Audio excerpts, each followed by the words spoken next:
ओम शांति। आज की मुरली की शुरुआत दादी जानकी जी की एक बात से करेंगे।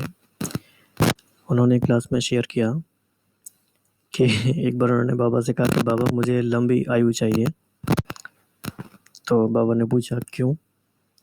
तो दादी ने कहा कि मुझे इतना जो आपसे मिला है तो मैं चाहती हूँ कि मैं सबको दूँ, वो सेवा करूँ और जितना बहुत, क्योंकि बहुत पाया है तो बहुत देना भी है, इसलिए टाइम भी चाहिए देने के लिए।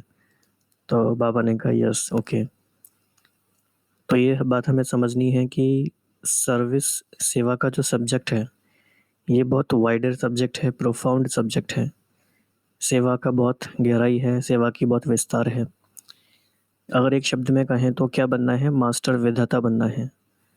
तो आज की मुरली का जो सेंट्रल आइडिया है वो यही है कि मास्टर विधाता कैसे बने और इस शब्द की क्या गहराई है, इसका क्या मीनिंग है। तो बाबा ने इसके बारे में 8 बातें बताई हैं आज कि किन किन बातों के विधाता बनना है।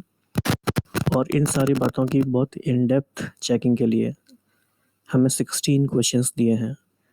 तो बाबा का ये 16 क्वेश्चंस का फ्रेमवर्क है जो आज हम यूज़ करेंगे to check ourselves, to introspect ourself कि हम कहाँ तक मास्टर विधाता बने हैं। क्योंकि लक्ष्य है मास्टर विधाता बनना और कैसे बनेंगे वो बाबा आज बता रहे हैं।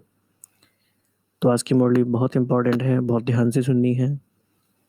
और जैसा कि हम हर दिन ये बात करते ही हैं कि हर दिन की मुरली हमारे लिए योग भट्टी में जाने का साधन है। हर एक दिन ही हमारा योग का प्रोग्राम है, हर दिन है, कोई स्पेशल दिन नहीं है, हर दिन स्पेशल दिन है। तो बहुत गहरी गहरी बातें हैं। तो बाबा ने पहले इसमें बताया है, चेक करेंगे किन किन बातों में विधाता बनना है। तो पहला है ज्ञान के विधाता। तो ये चेक करना है कि कहाँ तक हम ज्ञान के विधाता बने हैं। तो ज्ञान के विधाता बनने के लिए क्या करना होगा? पहले खुद ज्ञान को अपने अंदर धारण करना होगा, उसकी गहराई को समझना होगा। फिर दूसरा बाबा ने कहा कि याद के शक्तियों के विधाता कहाँ तक बने हैं। इंटरेस्टिंग लाइन है ना, याद के शक्तियों के विधाता। और तीसरा है हर शक्ति के विधाता। तो शक्ति अलग है और याद की शक्ति अलग है। तो इस बारे में भी आप आज विचार करेंगे कि दोनों में क्या डिफरेंस है। तो क्या हर शक्ति के विधाता बने हैं? अपने आप में बड़ा सब्जेक्ट है ये भी। फिर नेक्स्ट है गुणों के विधाता कहाँ तक बने हैं। और गुण हम कैसे दान कर सकते हैं? अपने कर्म से, चाल चलन से। और नेक्स्ट है रूहानी दृष्टि के, रूहानी स्नेह के विधाता। ये थोड़ा और डीप सब्जेक्ट है, क्योंकि रूहानी दृष्टि से अगर हमें किसी को देखना है, रूहानी स्नेह किसी को देना है, तो हमें वो अपने अंदर पहले धारण करना पड़ेगा, वैसा स्वरूप बनना पड़ेगा। हम वैसे बने बिना ये किसी को धोखा नहीं दे सकते, राइट। फिर और गहराई में बाबा जा रहे हैं। बाबा ने कहा कि सहयोग देने के विधाता। किस बात का सहयोग है ये भी हम मुरली में आगे चल के डिस्कस करेंगे। तो किसी को सहयोग देना, किसी की आत्म उन्नति के लिए, ये भी सहयोग, ये भी विधाता बनने की बात है। लेकिन ये बहुत सूक्ष्म सब्जेक्ट है, क्योंकि इसमें माया के आने की चांस भी रहती है। फिर नेक्स्ट है निर्बल को अपने श्रेष्ठ संग के विधाता, संपर्क के विधाता। तो ये और भी डीप सब्जेक्ट है कि हम आत्माओं के संग से और आत्माओं की उन्नति अगर होती है तो वो भी विधाता बनने की बात है। लेकिन वो हमें कैसे करना है ये बहुत ट्रिकी सब्जेक्ट है, क्योंकि ये टाइम का भी इशू है। और लास्ट है कि आत्माओं में उमंग उत्साह लाने के लिए विधाता बनना। ये बहुत इम्पोर्टेंट सब्जेक्ट है, खास तौर से आजकल के टाइम में। आजकल या तो क्या हुआ है, कुछ आत्माओं का पुरुषार्थ बहुत तीव्र हो गया है, या किसी किसी का पुरुषार्थ बहुत स्लो हो गया है। दोनों ही बातें हुई हैं। तीव्र हुआ है उनका इसलिए क्योंकि उन्होंने समय के सिग्नल को समझा, और किसी किसी का डाउन हुआ है इसीलिए क्योंकि या तो टाइम बहुत होने की वजह से बहुत व्यर्थ, बहुत आ गई, या फिर सिचुएशंस इतनी आ गई कि उसको भी हैंडल नहीं कर पाते। तो इन सारी बातों को आज हम देखेंगे। तो बहुत इम्पोर्टेंट 8 बातें हैं ये। इसके बाद बाबा ने बताया है कि विधाता बनने का मीनिंग क्या है, क्योंकि कई बार हम कई सोमान यूज़ करते हैं पर हम उनकी गहराई को नहीं समझते। एक एक सोमान की क्या गहराई है, अगर हम वो समझ जाएं तो हम बहुत शक्तिशाली बन जाएं। तो विधाता बनने का मीनिंग क्या हो गया? हर समय हर संकल्प द्वारा देने वाले। हर समय देना है और हर संकल्प द्वारा देना है, ये है विधाता। और सागर समान देने में बड़ी दिल वाले, जैसे बाबा कहते हैं फ्राक दिल, तो बड़ी दिल वाले भी हैं देने में। और तीसरा पॉइंट है जो कि बहुत इंपॉर्टेंट है कि किसी आत्मा से लेने की भावना रखने वाले नहीं। किसी को कई दुनिया में भी होता है ना, हम देते हैं क्योंकि हमें लेने की भी भावना होती है, लेकिन विधाता अगर हैं तो लेने की भावना नहीं, एब्सोल्युटली नहीं, बिल्कुल भी नहीं। और इसमें नेक्स्ट पॉइंट है विधाता अर्थात सर्व की नज़र में दाता अर्थात महान। तो विधाता आत्मा को सभी महान आत्मा की नज़र से देखते हैं। और विधाता अर्थात राजवंशी आत्मा, और विधाता अर्थात पालनहार आत्मा। कैसे पालना करती है वो? बाप समान बनकर सभी की सदा स्नेह और सहयोग की पालना देने वाले हैं। तो अगर हमें लगता है कि हम विधाता आत्माएं हैं तो हमें चेक करना है कि हम किन किन आत्माओं की स्नेह और सहयोग की पालना के निमित्त हैं, क्योंकि कई बार ये बात आजकल मिसिंग हो जाती है। और लास्ट पॉइंट इसमें है विधाता अर्थात सदा संपन्न, और संपन्न है तो इच्छा मात्रम अविद्या की स्थिति भी है। और इच्छा मात्रम अविद्या की स्थिति कितनी पावरफुल है ये हमने पिछले कुछ मुरलियों में पढ़ा है, आपको याद होगा। तो बहुत गहराई है सारी बातों की, तो ये सारी बात आज हम देखने वाले हैं।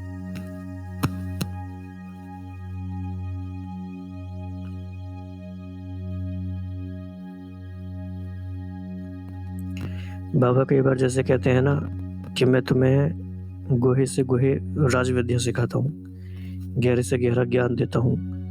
तो आज वैसी काफ़ी सारी मुरली में बातें हैं जो कार्मिक फिलोसफी के बारे में भी हैं, और बहुत सारी इन डेप्थ स्पिरिचुअल जो सीक्रेट्स हैं उनके बारे में हैं। तो आइए शुरू करते हैं।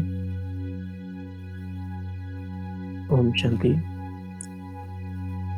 तो आज विधाता बाप अपने मास्टर विधाता बच्चों से मिलने आए हैं।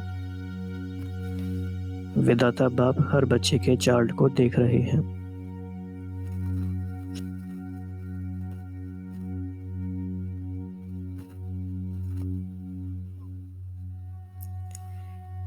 तो क्या देखा?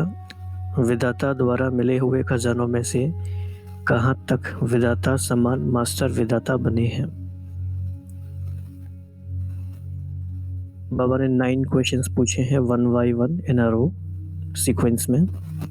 तो पहला है कहां तक मास्टर विधाता बने हैं। सेकंड क्वेश्चन है ज्ञान के विधाता हैं, याद की शक्तियों के विधाता हैं, और समय प्रमाण आवश्यकता प्रमाण हर शक्ति के विधाता हैं, गुणों के विधाता बने हैं, रूहानी दृष्टि के रूहानी स्नेह के विधाता बने हैं, समय प्रमाण हर एक आत्मा को सहयोग देने के विधाता बने हैं, निर्बल को अपने श्रेष्ठ संग के विधाता संपर्क के विधाता बने हैं,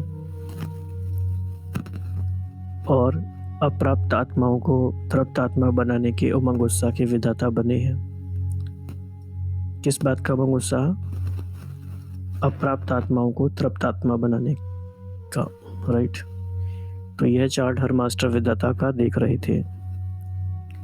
तो चार्ट मीनिंग, चार्ट का मतलब है कि कुछ क्वेश्चंस हैं उनके बेसिस पे हमें चेक करना है। So there are 9 questions which we have to take into consideration for checking।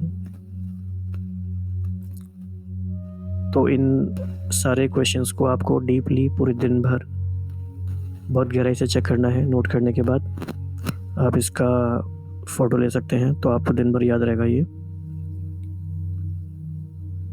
Right.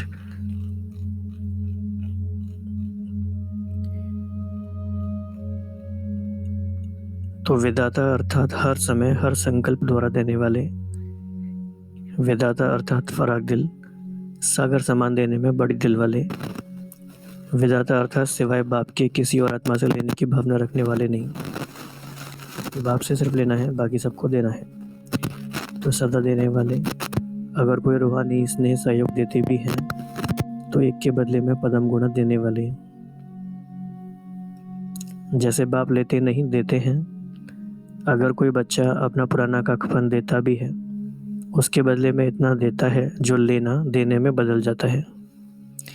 ऐसे मास्टर विधाता अर्थात हर संकल्प हर कदम में देने वाला, महान दाता अर्थात विधाता सदा देने वाला होने के कारण सदा निस्वार्थी होंगे, स्व के स्वार्थ से सदा न्यारे और बाप समान सर्व के प्यारे होंगे।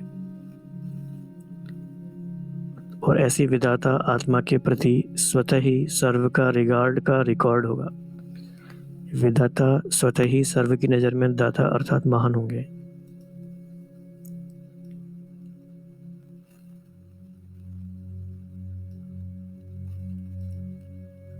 तो ऐसे विधाता कहाँ तक बने हैं, तो आज पूरे दिन में चेक करेंगे ये सारे पॉइंट्स। फिर बाबा ने इसको आगे और एक्सप्लेन किया है।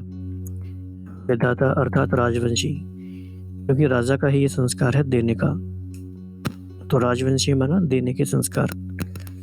विधाता अर्थात पालनहार यानी पालना के संस्कार, तो बाप समान स्नेह और सहयोग की पालना देने वाले। तो कहीं हम ऐसी स्टेज में तो नहीं है कि हमें दूसरी आत्माओं से पालना की उम्मीद है, तो हमें इसका रिवर्स करना है। स्नेह और सहयोग की पालना देनी है, ना कि लेनी है। तो विधाता अर्थात सदा संपन्न, तो अपने आप को चेक करो कि लेने वाले हो और देने वाले मास्टर विधाता हो।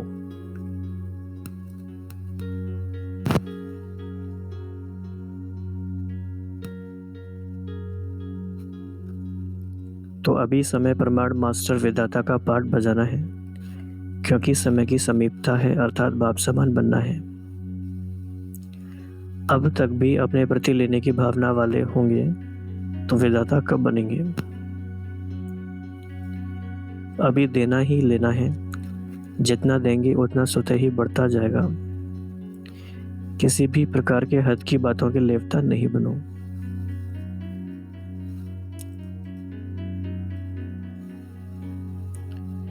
अभी तक अपने हद की आशाएं पूर्ण करने की इच्छा होगी तो विश्व की सर्व आत्माओं की आशाएं कैसे पूर्ण करेंगे।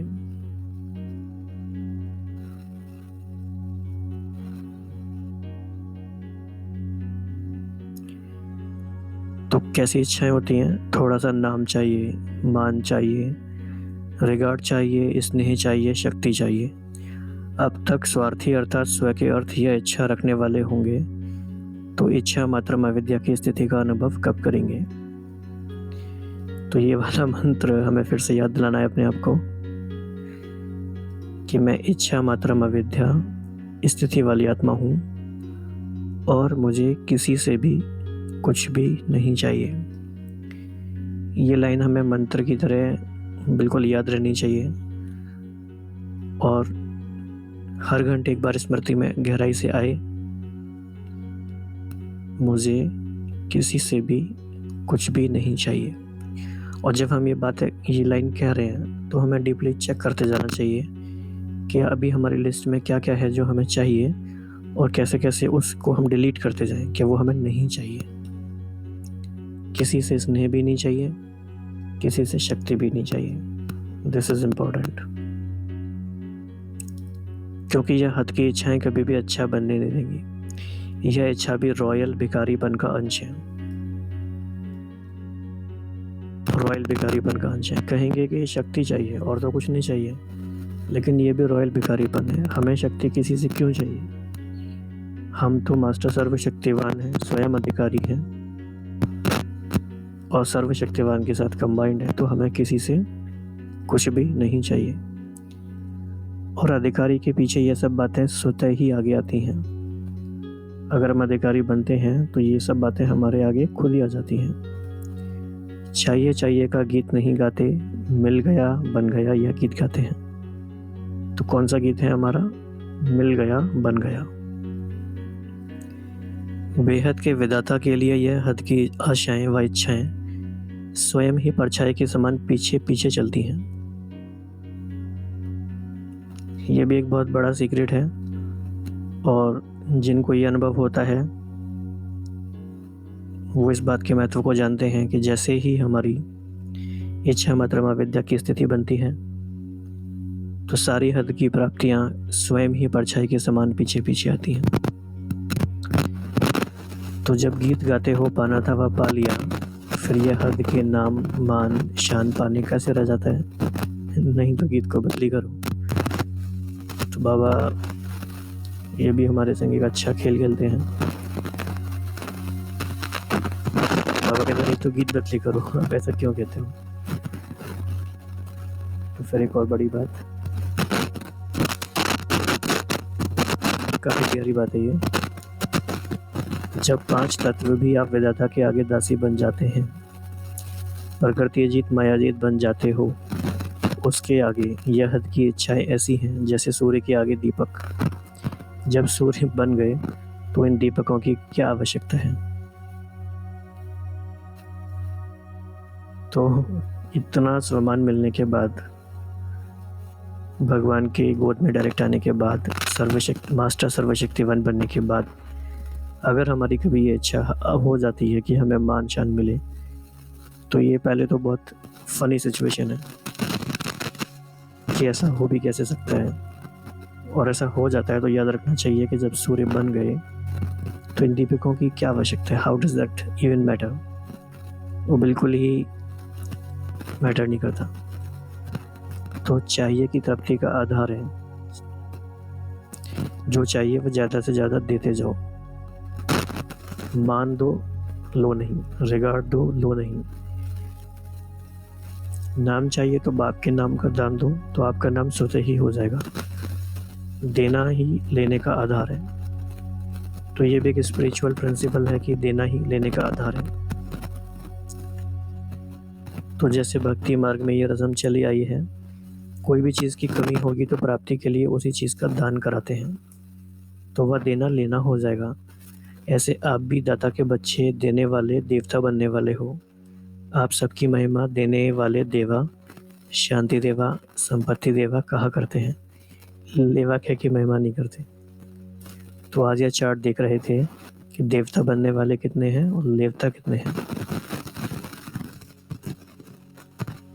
तो ये हमें अपनी बहुत सिंपल एक पॉजिटिव रेनफोर्समेंट या कंडीशनिंग करनी है कि हम देवता हैं, हम देने वाले हैं, हमें किसी से कुछ भी नहीं चाहिए। तो लौकिक आशाएं इच्छाएं तो समाप्त हो गई। तो अब क्या ट्रिक है कि इसमें लौकिक तो सारी चीज़ें ख़त्म हो जाती हैं, फिर अलौकिक है। तो अब अलौकिक जीवन की बेहद की इच्छाएं समझते हैं कि यह तो ज्ञान की है ना, यह तो होनी चाहिए ना। लेकिन कोई भी हद की चाहना वाला माया का सामना नहीं कर सकता है।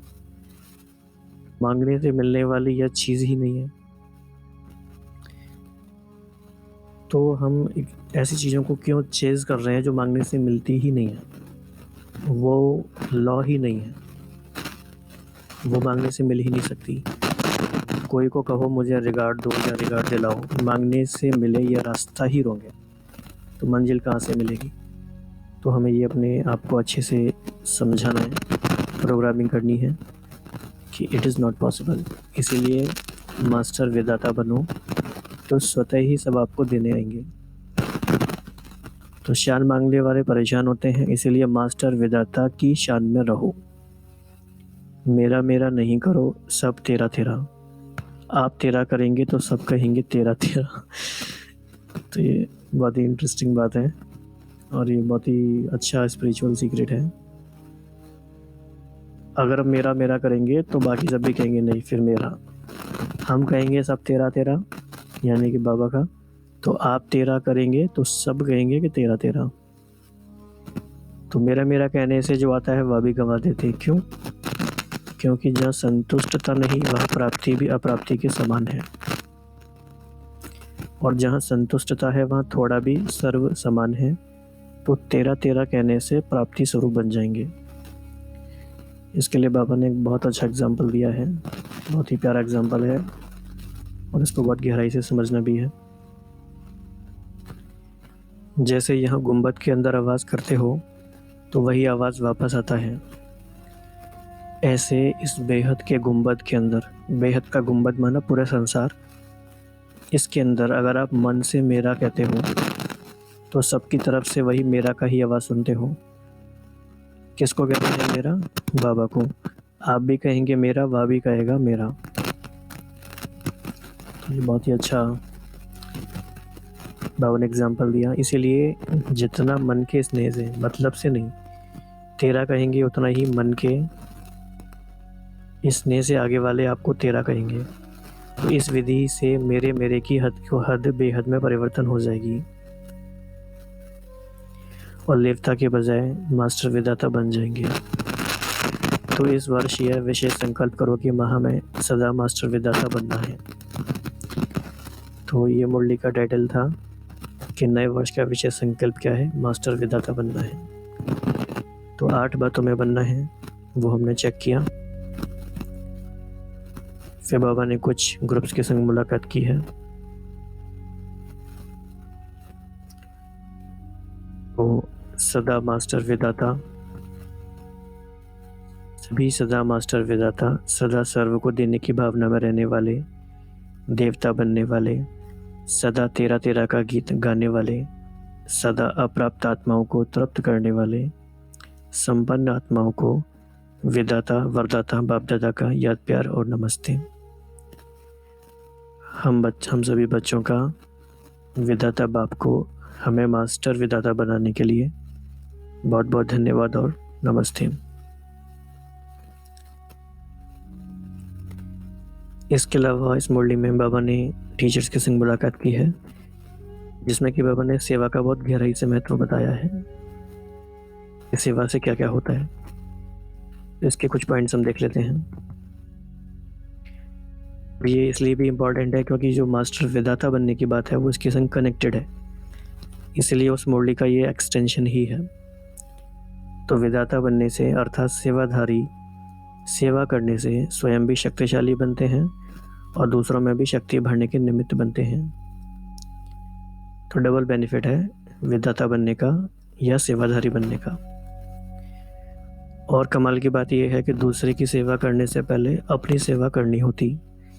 दूसरे को सुनाना अर्थात पहले खुद सुनते, पहले अपने कानों में जाएगा ना, तो सुनना नहीं होता, सुनना होता है।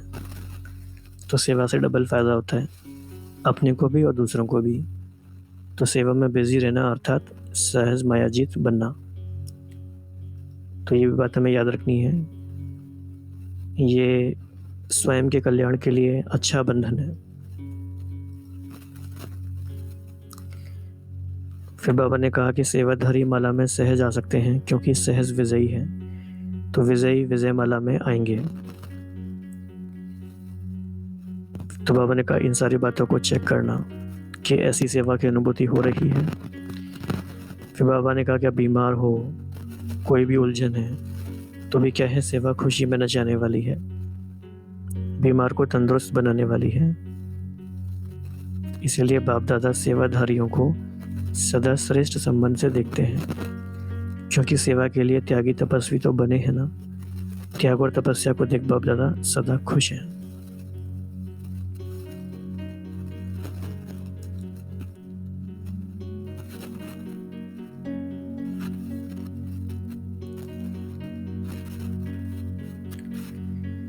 लेकिन क्या याद रखना है सेवाधारियों को हमेशा कि बाप करावनहार है, मैं निमित्त हूँ, कराने वाला करा रहा है, चलाने वाला चला रहा है। इस श्रेष्ठ भावना से सदा न्यारे और प्यारे रहेंगे। तो ये भी हमारे एक डेली अफर्मेशन की बात है, चाहे हम लिख के याद करें, चाहे हमें ये बाय डिफ़ॉल्ट याद रहे। कराने वाला करा रहा है, चलाने वाला चला रहा है। तो कभी भी मैंपन के चक्कर में आने वाले नहीं। हर बात में बाबा बाबा कहा तो सफलता है। तो ऐसे सेवाधारी सदा बाप दादा के समीप हैं, सदा विघ्न विनाशक हैं। इसी में बाबा ने ऐड किया कि स्वयं सर्व खजानों से संपन्न होंगे तब दूसरों की सेवा कर सकेंगे। अपने में संपन्नता नहीं तो दूसरों को क्या देंगे। तो ऐसा ना हो कि शक्ति है गुण नहीं, गुण है शक्ति नहीं। सर्व खजाने से संपन्न, जिस शक्ति का जिस समय आह्वान करें शक्ति स्वरूप बन जाएं, इसको कहा जाता है संपन्नता। तो ऐसे हो सर्व खजानों में संपन्न। एक भी गुण कम हुआ तो संपन्न नहीं कहा जाएगा, एक भी शक्ति कम हुई तो भी संपन्न नहीं कहेंगे। तो संपन्न माना सभी शक्तियां सभी गुण। तो सदा संपन्न और सर्व में संपन्नता दोनों ही हो, ऐसे को कहा जाता है योग्य सेवाधारी। तो समझा, ऐसे अनुभवी आत्मा अनुभव की अथॉरिटी है। सदा बाप के साथ का अनुभव हो, क्योंकि सेवा किसकी है, बाबा ने दी है। तो जब सेवा करते हैं सच्चे दिल से सही विधि से तो बाप के साथ का अनुभव होता ही है और अनुभव की अथॉरिटी बनते जाते हैं। सेवा में ही विचित्र अनुभव होते हैं। बाबा की मदद का बहुत विशेष अनुभव सेवा के दौरान होता है सबको। इसके बाद बाबा ने छोटी सी मुलाकात मरियों के ग्रुप से की है। बाबा ने उनसे 5 क्वेश्चंस पूछे हैं। तो बाबा कह रहे हैं कि आपके भाग्य का सितारा आपके मस्तक पे चमक रहा है। तो ऐसे बन गए हो या अभी सौदा करने का सोच रही हो, सोचने वाली हो या करने वाली हो। कोई सौदा तोड़ाने चाहे तो टूट सकता है। बाप से सौदा करके फिर दूसरा सौदा किया तो क्या होगा। तो 4 क्वेश्चंस ये हैं। और इसके बाद कोई लखपति का बनकर गरीब का नहीं बनता, मतलब कोई डिग्रेड नहीं करता ना अपने आप को, डिमोशन नहीं करता। गरीब साहूकार का बनता है, साहूकार वाला गरीब का नहीं बनेगा। तो बाप का बनने के बाद कहाँ संकल्प भी जा नहीं सकता, ऐसे पक्के हो। तो ये 5 क्वेश्चंस बाबा ने पूछे। हमने आज देखा कि बाबा ने कुमारियों को भी मास्टर विधाता बनने का पाठ पढ़ाया। टीचर्स के ग्रुप को भी बाबा ने याद दिलाया कि सेवाधारी अर्थात विधाता और सेवाधारी अर्थात सहज विजयी और माला में आने का भी अधिकारी और स्वयं में शक्ति भरने के निमित्त दूसरों में भी शक्ति भरने के निमित्त।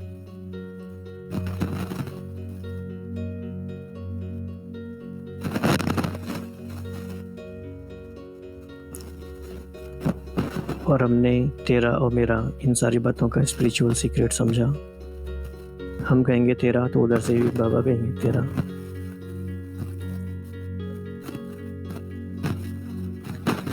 बाबा ने आज हमारा चार्ट चेक किया। खत की इच्छाओं से अविद्या बनना है, इच्छा मदरम अविद्या। सूर्य बन गए तो दीपकों की क्या आवश्यकता है, ये याद रखना है। तो हमें किसी से कुछ भी नहीं चाहिए, क्योंकि हम देवता बनने वाली आत्माएं हैं, लेवता बनने वाली आत्माएं नहीं हैं।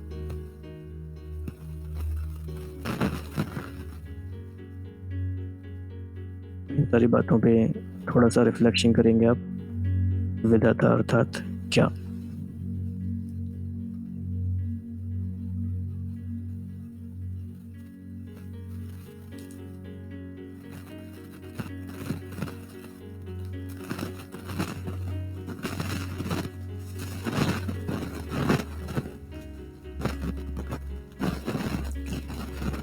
इसके बाद जो आज के मुख्य